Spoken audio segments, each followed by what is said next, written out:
Je me souviens à l'école avant le primaire, j'étais un gamin qui parlait pas beaucoup. Et pourtant, entré au primaire, je l'ai vue. Une petite Colombienne dont j'étais tombé follement amoureux. Je devais l'approcher et la meilleure option qui m'est venue en tête était un poème.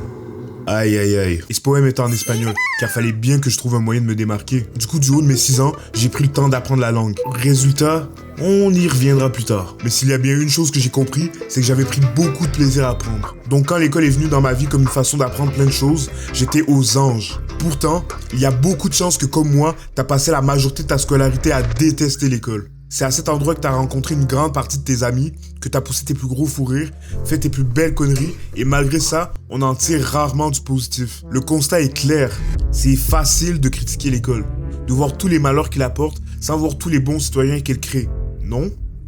Et si je vous disais que c'était plus profond que ça, que tous les influenceurs que vous voyez qui parlent de 9 à 5 et d'à quel point l'école nous formate ne prennent pas en compte tous les jeunes pour qui, à la maison, c'était dur et qui ont malgré tout pu avoir une certaine éducation. Ils passent à côté du vrai problème de l'école. Comment elle définit dès notre enfance ce que sera pour nous la norme et le genre de mots dont tout le monde a sa définition. On peut la définir simplement comme nos règles de conduite en société. C'est ce qui dit qu'il faut vous voyer les profs et dicte ce qui est ou non approprié à porter en classe. Si ces règles ne sont pas respectées, il y a des conséquences, hors de colle, jusqu'à renvoi. Mais ça n'a pas toujours été comme ça. Par exemple, pour les rois d'Europe, la punition infligée aux citoyens était simple, la peine de mort. Lorsque tu sortais des normes, on t'exécutait sur place publique. Pourtant, maintenant, tu le vois bien, même les punitions physiques sont strictement interdites dans les écoles. Ce changement pourrait ressembler à de la bonté de la part du pouvoir qui a décidé de ne plus tuer ses citoyens ou frapper ses jeunes. Pour Foucault, au contraire, c'est à cause d'un principe très clair, l'économie du pouvoir. C'est un calcul qui permet d'exercer une autorité de la manière la plus efficace et la moins coûteuse. Faire abandonner l'école à des jeunes n'est pas rentable, tout comme tuer des gens. Pour les jeunes, il faut leur donner un maximum d'options qui ne sortent pas des normes pour qu'ils puissent aller vers une filière où on les aura menés. On n'est pas là pour te développer des passions que tu t'amuses, mais que tu deviennes utile. L'apprentissage n'est plus quelque chose qui peut être amusant, mais un simple outil pour performer lors de tes examens. On te décourage dès que tu sors des lignes qu'on a imaginées pour toi. Que ce soit de faire des grandes études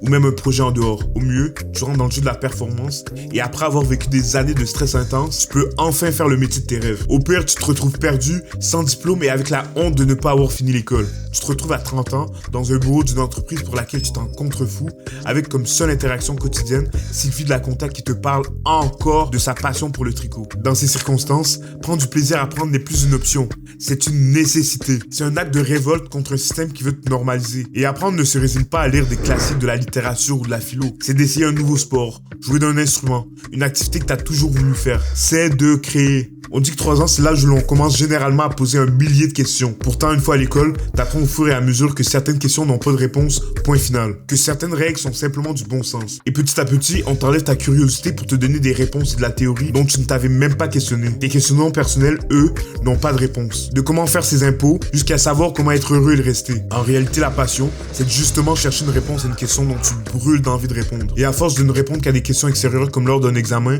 tu ne prends plus le temps d'apprendre. Au lieu de te forcer à apprendre quelque chose que t'aimes, mais qui te forcera à être nul quand tu commences, tu préfères être bon dans des matières qui ne t'intéressent pas. Apprendre est devenu une corvée. Néanmoins, il y a des façons de se réapproprier cette capacité. Trop experts ont consacré leur carrière à savoir comment aimer à apprendre de nouveau. Pour reprendre le contrôle, tu devrais apprendre à trouver le chemin du labyrinthe qu'est l'apprentissage. La majorité des gens logent parce qu'ils s'aventurent dans le trou perdu qu'est leur projet sans plan.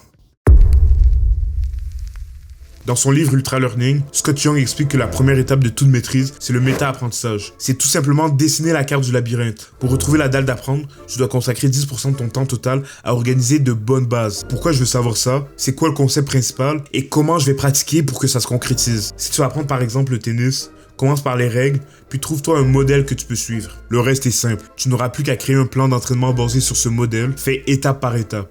T'apprends comment apprendre le jeu. La curiosité, ça donne de la clarté, pas de la confusion.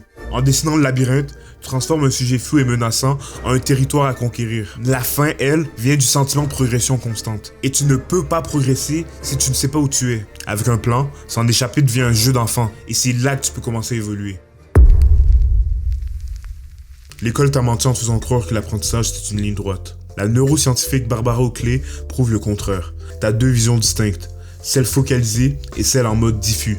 Le plaisir d'apprendre meurt quand tu restes trop longtemps focalisé sur le même problème au point que le stress monte, que tu bloques sur un concept et que ta dalle disparaisse parce que tu commences à te sentir nul. C'est l'opposition entre le dressage et la liberté. Pour garder une motivation constante, tu dois intégrer des cassures de rythme volontaires. Puis travaille comme un fou pendant un bloc intense, puis force-toi à passer en mode diffus. Va faire ton entraînement au gym, ta petite marche ou tes tâches chiantes. C'est précisément quand tu lâches la pression et que tu ne penses plus activement au problème que ton cerveau clique. Tes connexions neuronales se font dans le vide. Chaque fois que tu résous un problème complexe après une pause, ton cerveau t'envoie une dose massive de dopamine. C'est ce moment qui crée l'addiction à l'apprentissage. Ce contraste entre l'effort intense et la relaxation qui donne la valeur à ton travail et qui maintient ton intérêt au maximum. Plus besoin d'apprendre dans la douleur, t'apprends dans la gratification. Tu te laisses le temps de transformer l'information en savoir réel et tu peux enfin commencer à développer un amour pour le processus d'apprentissage.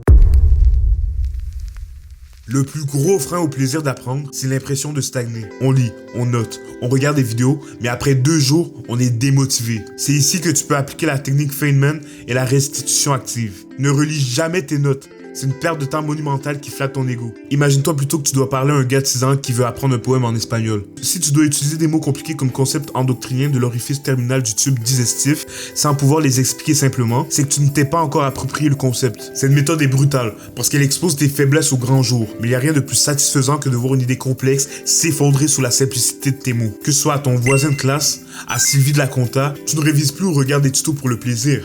Tu crées, tu transformes une information vague en un outil que tu peux maîtriser. La soif de savoir vient du pouvoir que ces idées te donnent sur ton propre monde. Quand tu réalises que tu peux voir le monde plus simplement, tu ne veux plus jamais arrêter de le découvrir. C'est là que tu trouves ton identité, que tu sors de la norme et que tu apprends enfin à aimer le processus pour ce qu'il est. L'école n'est pas ton ennemi. Elle t'a offert tes meilleures conneries, tes premières amitiés, et pour beaucoup, elle a été le seul pilier solide quand c'était dur à la maison. Le vrai problème, c'est sa limite. Elle est conçue pour être pratique, pas pour t'émanciper. Elle t'apprend à être un citoyen fonctionnel, mais elle oublie souvent de t'apprendre à être un individu passionné. Reprendre le goût d'apprendre n'est pas une excuse pour rejeter tout ce qu'on t'a enseigné. C'est de refuser que ton éducation s'arrête quand la cloche sonne. C'est transformer ses devoirs et ses projets de classe en une exploration personnelle. Utiliser Scott Young, Barbara Oakley ou Feynman est une opportunité pour toi de te réapproprier les moyens de tes ambitions. C'est de redevenir le petit garçon de 6 ans, celui qui ne cherchait pas à savoir si son niveau d'espagnol allait lui donner un 20 sur 20. Dans un monde qui veut te rentabiliser, choisir d'apprendre quelque chose par pur amour, c'est l'acte de liberté le plus authentique que tu puisses faire. Parce qu'au fond, comme avec un partenaire, aimer te pousse à être curieux et vouloir en découvrir plus. Aimer apprendre, c'est apprendre à aimer. Et par rapport à mon poème en espagnol, ça a été un total flop.